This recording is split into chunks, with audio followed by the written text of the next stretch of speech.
来看第二有全世界上细只的鹿仔，叫做普渡鹿。伊的分数悬无到50公分，是真细粒子。不过，现在去互狗仔咬，或者是去互车弄着，即嘛已经强要断种啊。动物团体呼吁伫咧路面会当加采一寡标示，民众驶车嘛要驶较慢咧，嘛希望会当立法来改善流浪狗的问题。 这只动物想象一个看敢若狗，毋过因的头壳的发角叫做普渡鹿，因为大只了后身悬较无50公分，是世界体型上细只的鹿仔。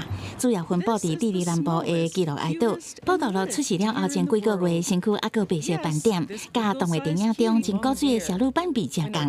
毋过，这种真古锥的动物，即马当面临生存的危机。 Cerca de 50 pudús al año en Chiloé silvestre, lo cual es una cifra bastante alta considerando que es una especie amenazada. Se encuentra en categoría vulnerable, según lo que es las cifras de la UICN.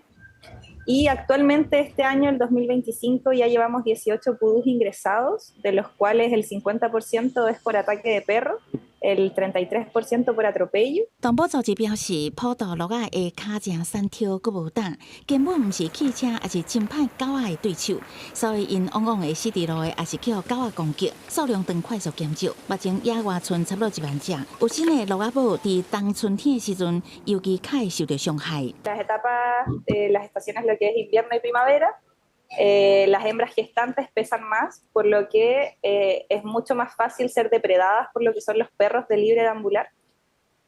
Por lo que a esta altura del año, que ya estamos en agosto, lo que más ha ingresado es por ataque de perro. 动物组织是烦恼情况若持续恶化，普渡鹿为较会灭种，转为面临灭种，甚至伫要灭种，也惊这是早晚的代志。所以因呼吁当局赶紧采取行动，包括设置路票警示、加检束的设施，甚至制定一项新法规，防止乡村地区的龙洞犬爬走。希望各界共同维护普渡鹿的生态地，互因会当保留一个生存活动古锥的身影。公司新闻，詹慧敏编译。